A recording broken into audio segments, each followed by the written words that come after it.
వాళ్ళు ఆకలేసి అరిచారో నా కోసం అరిచారో కూడా అర్థం కాని సిచ్యువేషన్లో ఉన్నాను. ఫస్ట్ టైం మైక్ మన దాకా రావడం అంటే ఆల్మోస్ట్ తిరుపతి వెంకటేశ్వర స్వామిని చూసినంత ఆనందంగా ఉంది నాకు. సీరియస్, నేను జబర్దస్త్ స్టేజ్ మీదకి రావడానికి కూడా చాలా తక్కువ టైం పట్టింది, కానీ ఈరోజు ఈ స్టేజ్ మీదకి రావడానికి నిజంగా చాలా ఎక్కువ టైం పట్టింది. ఒక టైంలో ఇలా అందరూ మాట్లాడుకుంటూ పోతే ఆగస్టు 9th వచ్చేస్తుందేమో అని సందేహం కూడా వచ్చింది. చిన్న సందేహం కూడా వచ్చింది నాకు నిజంగా. అసలు బేసిక్గా ఈ ఈవెంట్కి నేను ఇంకా కొంచెం ముందే రావాలి. దారిలోనే ఈ ఈవెంట్ చూసుకుంటూ వస్తున్నా, ఈలోపు వాడెవడో సుమగారికి లవ్ యూ చెప్పాడు.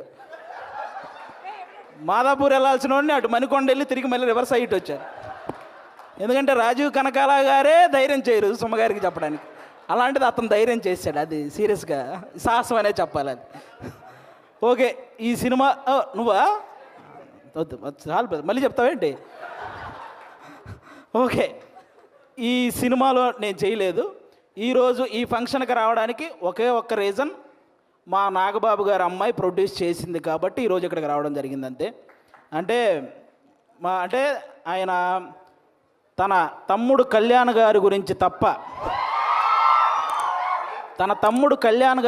తప్ప తన గురించి ఏమాత్రం ఆలోచించుకోకుండా నిస్వార్థంగా పనిచేసి తన తమ్ముడు సక్సెస్లో ఆయన కూడా భాగమైన మా నాగబాబు గారు అమ్మాయి ప్రొడ్యూసర్గా చేశారు కాబట్టే ఈరోజు ఇక్కడికి రావడం జరిగింది. అంటే మెగా ఫ్యామిలీ అనగానే వాళ్ళని చూస్తే చాలు అనే ఫీల్ ఉన్న మాలాంటి చిన్న చిన్న ఆర్టిస్టులకి నాగబాబు గారు మా అమ్మలందరినీ దగ్గర కూర్చోబెట్టుకొని ఆయన చేతులతో అన్నం కలిపి తినిపించిన రోజులు ఉన్నాయి. అలాంటి మా నాగబాబు గారు అమ్మాయి ప్రొడ్యూసర్గా చేసింది కాబట్టి ఈరోజు ఇక్కడికి రావడం జరిగింది. వాళ్ళ అన్నదమ్ముల గురించి ఎవరైనా తప్పుగా మాట్లాడితే ఆయన అడ్డుగా నిలబడి నన్నేమైనా అనండి కానీ నా అన్నదమ్ముల జోలికి మాత్రం రావద్దని ఒక గోడలాగా నిలబడి ఎప్పుడు వాళ్ళని కాపాడుకుంటూ వస్తున్న మా నాగబాబు గారు అమ్మాయి ప్రొడ్యూసర్గా చేసింది కాబట్టే ఈరోజు ఇక్కడికి రావడం జరిగింది. అంటే ఎప్పుడు అన్నయ్య మంచితనం, తమ్ముడు మంచితనం ఇవే మాట్లాడుకుంటూ ఉంటాం, కానీ వాళ్ళని మాకు ఇంత దగ్గరగా చేసిన మా నాగబాబు గారి మంచితనం కూడా మీ అందరికీ తెలియాలి, అందుకే ఈరోజు ఇది చెప్తున్నాను అనమాట. ఇంకా మీ అందరికీ తెలుసు, నిహారిక గారు ఇప్పుడు కాదు ఒక 10 years బ్యాక్ మీకు ఒక స్కిట్ చేశారు, డి వర్సెస్ జబర్దస్త్ అని. అందులో నాగబాబు గారి క్యారెక్టర్ చేశారు నిహారిక గారు. ఆ స్కిట్ నేనే రాశాను. ఫస్ట్ టైం ఒక టైమింగ్ అంటే ఎలా ఉండాలి, ఒక పంచ్ టైమింగ్ వేసేటప్పుడు ఆ మాడ్యులేషన్ ఎలా ఉండాలి, ఇవన్నీ కూడా నాకు ఒక రకంగా అలవాటైంది కూడా నిహారిక గారి టైమింగ్ చూసే. నాకు ఆ రోజు నేను స్కిట్ రాసినప్పుడు ఆ విధంగా నిహారిక గారు అప్పటి నుంచి నాకు పరిచయం అనమాట. అంటే నిహారిక గారు వాళ్ళ పెదనాన్నగారి లాగే కొత్త టాలెంట్ని ఎంకరేజ్ చేసే గుణం ఉంది, వాళ్ళ బాబాయ్ గారి లాగే అనుకున్నది సాధించే గుణం ఉంది, అలాగే వాళ్ళ నాన్నగారి లాగే ఎంత కష్టం వచ్చినా సరే నవ్వుతూ ముందుకెళ్ళే గుణం ఉంది. ఈ మూడు కలిపి ఉంది కాబట్టి ఈరోజు ఇలాంటి సినిమా తీయగలిగింది. అంటే ఇంకో విషయం, వాళ్ళ బాబాయ్ గారి లాగే ట్రెండ్ ఫాలో అయ్యే టైప్ కాదు, ట్రెండ్ సెట్ చేసే టైప్. అందుకే 11 మంది హీరోలను పెట్టి ఒక సినిమా అంటే ఖచ్చితంగా ట్రెండ్ సెట్ చేసినట్టే, అవునా? 11 మంది హీరోలు అంటే ఇప్పుడు రీసెంట్గా మన 11 మంది క్రికెటర్లు మన దేశానికి వరల్డ్ కప్ తెచ్చినట్టు ఈ 11 మంది హీరోలు మా నిహారిక గారికి మంచి విజయాన్ని అందించాలని మనస్ఫూర్తిగా కోరుకుంటున్నాను. మనకు 11 అంటే చాలా గుర్తొస్తాయి, కానీ ఈ సినిమా తర్వాత 11 అంటే ఈ 11 మందే గుర్తొస్తారు. అదైతే నేను నమ్ముతున్నాను. కాబట్టి అంటే ప్రతి ఊర్లో ఒక కమిటీ ఉంటుంది, ఆ కమిటీలో కుర్రాళ్ళు ఉంటారు. బేసిక్గా సమస్యను క్రియేట్ చేసేది వాళ్ళే, సమస్యను సాల్వ్ చేసేది వాళ్ళే, అలాంటి కుర్రాళ్ళు అనమాట. అలా ప్రతి ఊర్లో ఉంటారు కాబట్టి ఈ కమిటీ కుర్రాళ్ళంతా మీరంతా ఒక్కసారి మీ ఊరోళ్ళందరికీ కూడా ఈ కమిటీ కుర్రాళ్ళు సినిమా చూపించాలని మనస్ఫూర్తిగా కోరుకుంటున్నాను. ఎందుకంటే ట్రైలర్ చూస్తే అర్థమవుతుంది, మీరందరూ ఈ సినిమా చూసినప్పుడు మేము కూడా ఇలా చేసేవాళ్ళం కదా అని గుర్తు చేసే క్యారెక్టర్లు ఉన్నాయి, మేము ఇలా ఎందుకు చేసాం అని ఆలోచింపజేసే క్యారెక్టర్లు ఉన్నాయి, ఇక నుంచి ఇలా చేద్దాం అని అనుసరించే క్యారెక్టర్లు కూడా ఉన్నాయి అనిపిస్తుంది ఈ సినిమాలో. కాబట్టి మీరందరూ కూడా ఈ కమిటీ కుర్రాళ్ళ సినిమా, మీ ఊర్లో ఉన్న కమిటీ కుర్రాళ్ళందరూ ప్రతి ఊరు వాళ్ళని తీసుకెళ్ళి ఈ సినిమా చూడాలని మనస్ఫూర్తిగా కోరుకుంటున్నాను. అలాగే ఈరోజు ఇక్కడికి ఈ సినిమాని ఆశీర్వదించడానికి వచ్చిన మన ముగ్గురు గెస్ట్ల హీరోలు, అంటే వాళ్ళు కథ నేను సెలెక్ట్ చేసుకోవటం కాదు, కథ నన్ను సెలెక్ట్ చేసుకోవాలి అని ఫీల్ అయ్యే 3 గెస్టులు ఇక్కడ ఉన్నారు మనకి. వాళ్ళ 3 వైవిధ్యమైన సినిమాలు చేస్తూ వస్తున్నారు. ఇక్కడ అడవిశేష్ గారు అయితే మామూలుగా ఎవరైనా సీట్లో కూర్చొని చూసే సినిమాలు, ఈయన సీట్ ఎడ్జ్లో కూర్చొని చూసే సినిమాలు చేస్తుంటాడు. అంటే మొత్తం అన్ని ట్విస్టులు ఉంటాయి ఆయన ఏ సినిమా చేసినా. ఆయన ఇండస్ట్రీకి వచ్చినప్పుడు కొత్తలో ఆయన నేర్చుకుంది ఏంటంటే నా బాడీ లాంగ్వేజ్ ఎలాంటి సినిమాలు చేయకూడదో తెలుసుకున్నాడు ఫస్ట్ ఆయన.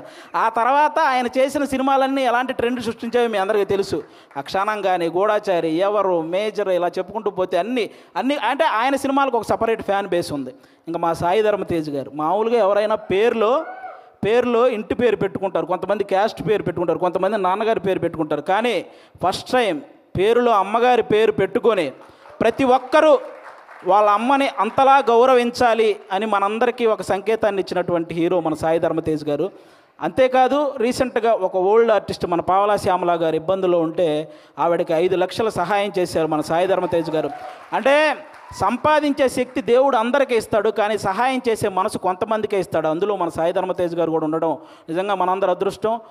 అంతేకాకుండా రీసెంట్గానే అంటే తండ్రికి కూతురికి కూడా తప్పుడు సంకేతాలు చూపిస్తూ చేసిన ఒక వీడియో మీద మొట్టమొదట స్పందించిన హీరో మన సాయి ధర్మ తేజ్.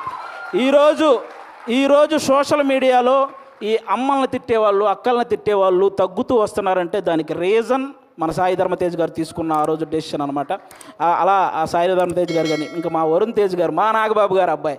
అంటే నేను తొలి ప్రేమ సినిమా ఫస్ట్ నాకు తొలి ప్రేమ సినిమా ద్వారానే సినిమాల్లో ఒక సక్సెస్ వచ్చింది. అది తీసిన డైరెక్టర్ కూడా ఇక్కడే ఉన్నారు, వెంకీ అట్లూరి గారు. అంటే ఆయన కూడా మెగా ఫ్యామిలీ నుంచి వచ్చిన ఒక హీరో అన్న గర్వం ఎక్కడా ఉండదు మా వరుణ్ తేజ్ గారికి.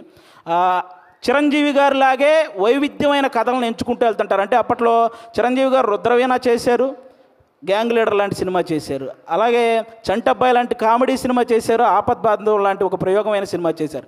అలాగే మా వరుణ్ తేజ్ గారు కూడా తొలి ప్రేమ లాంటి లవర్ బాయ్ క్యారెక్టర్ చేశారు, ఫిదా లాంటి పక్కింటబ్బాయి లాంటి క్యారెక్టర్ చేశారు, అంతరిక్షం లాంటి ప్రయోగం చేశారు, గద్దలకొండ గణేష్ లాంటి మాసు చేశారు, F2 లాంటి ఫన్. అంటే ఒక డైరెక్టర్కి ఛాలెంజ్, నేను ఏదైనా చేయగలను, మీరు ఎలాంటి సబ్జెక్ట్తో వచ్చినా చేయగలను అనే హీరోగా మా వరుణ్ తేజ్ గారు తయారవుతున్నారు. కాబట్టి ఇలాంటి గెస్టులు ఈరోజు మన దగ్గరికి రావడం నిజంగా మీ సినిమాకి, అలాగే ముఖ్యంగా ఇక్కడ ఈరోజు ఎవరైతే కుర్రాళ్ళు ఉన్నారో మొత్తం, నేను బేసిక్గా ఇక్కడ ఎవరో కొత్త కుర్రాళ్ళు అన్నారు, కానీ వాళ్ళు స్టేజ్ మీద మాట్లాడింది, ట్రైలర్లో చేసింది చూస్తే ఈ ముందున్న వాళ్ళందరూ కొత్త కుర్రాళ్ళు అనిపించింది నాకు. అలా మాట్లాడుతున్నారనమాట. కానీ అస్సలు సినిమా ఎక్స్పీరియన్స్ లేని ఈ టాలెంటెడ్ కుర్రాళ్ళకి సినిమా మాత్రమే ఎక్స్పీరియన్స్ ఉన్న సాయి కుమార్ గారితో కలిసి చేయటం మీ అందరూ అదృష్టం నిజంగా. కాబట్టి మీ అందరికీ once again all the best. August 9 తర్వాత ఖచ్చితంగా ఈ సినిమాకి సక్సెస్ మీట్ ఉంటుందని నేను మనస్ఫూర్తిగా కోరుకుంటున్నాను. వన్స్ అగైన్ నిహారిక గారికి కూడా ఆల్ ద బెస్ట్ అండి. థ్యాంక్ యూ ఆది గారు. నెక్స్ట్ మీటింగ్కి మైక్ పట్టుకెళ్తున్నారా? అండ్ కొంతమంది మాట్లాడితే ఆపితే బాగుంటుంది అనిపిస్తుంది, కానీ ఈయన మాట్లాడితే మాత్రం చెవులు నిక్కబుడుచుకొని మరీ వింటూ ఉంటాము. సో ఆది గారు, థ్యాంక్ యూ సో మచ్.